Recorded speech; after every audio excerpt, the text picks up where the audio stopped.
ফুটবলের কল্যাণে নতুনভাবে মরক্কোকে চিনছে বিশ্ব। তরুণ প্রজন্মের বিশ্ব চ্যাম্পিয়নও তারা, অথচ সেই ফুটবলের উন্নয়নে বিলিয়ন ডলার খরচের পক্ষে নয় দেশটির জেনজি সমর্থকরা। ৫,০০০ কোটি টাকা ব্যয়ে স্টেডিয়াম নির্মাণের চেয়ে তাদের কাছে প্রাধান্য পাচ্ছে উন্নত চিকিৎসা, শিক্ষা আর চাকরি।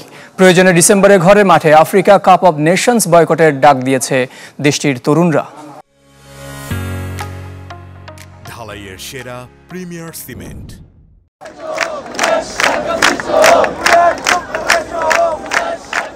জেনজিদের বিশ্বজয় এমন একটা সময় যখন জেনজিরা মরক্কোর রাস্তায় আন্দোলন করছে বিশাল আকৃতির স্টেডিয়াম তৈরির প্রতিবাদে। মরক্কোর তরুণ প্রজন্ম ফুটবল ভালোবাসে, কিন্তু ফুটবলকে ঘিরে বিশাল বিনিয়োগের বিরুদ্ধে তারা। স্টেডিয়াম আছে, কিন্তু হাসপাতাল কই? কোথায় শিক্ষার মান বা চাকরি? অন্য অনেক দাবির সাথে এমন প্রশ্ন তাদের প্রতিবাদী ব্যানার, ফেস্টুনে।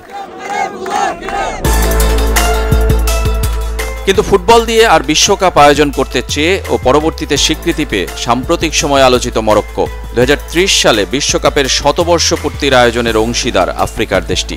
তাই তো ক্যাসাব্লাঙ্কার ঠিক পাশে তৈরি হচ্ছে বিশ্বের সবচেয়ে বড় স্টেডিয়াম। ১,১৫,০০০ আসনের স্টেডিয়াম তৈরিতে ব্যয় হবে $৫ বিলিয়ন। এবছরই আফ্রিকা কাপ অফ নেশনসেরও স্বাগতিক মরক্কো, যদিও ডিসেম্বরের সে টুর্নামেন্ট বয়কটের ডাক দিয়েছে জেনজি। রাবাতে যে ফুটবল একাডেমি এখন পুরোদমে সচল, সেটাও তৈরি হয়েছে $৬৫ মিলিয়ন ব্যয়ে, যার সুফল পাচ্ছে দেশটির ফুটবল। যুব বিশ্বকাপ জয়ী দলের ৫ তরুণ এই একাডেমি থেকেই বেড়ে উঠেছে। দেশটির ফুটবলের ছবিটা বদলে যেতে শুরু করে রাজা ষষ্ঠ মোহাম্মদ ১৯৯৯ সালে দায়িত্ব নেয়ার পর। স্বপ্ন দেখেন ফুটবলের মাধ্যমে বিশ্বে জায়গা করে নেয়ার। বিপুল বিনিয়োগ করেছেন খেলায়, যার ফল মিলছে এখন। আন্তর্জাতিক ফুটবলে নীরব বিপ্লব ঘটিয়েছে দেশটি। গত ৭ বছরে ৩ বার আফ্রিকা কাপ অফ নেশনস জিতেছে আশরাফ হাকিমির মরক্কো। কাতার বিশ্বকাপে সেমিফাইনালে উঠে চমকে দেয় সবাইকে। সেখানেই শেষ নয়, ২০২৪ প্যারিস অলিম্পিকে ব্রোঞ্জ জিতেছে দেশটি, যার সবশেষ সংযোজন অনূর্ধ্ব-২০ বিশ্বকাপের শ্রেষ্ঠত্ব। মেয়েরাও পিছিয়ে নেই, নারীদের আফ্রিকা কাপ অব নেশনসে ২ বার ফাইনাল খেলেছে।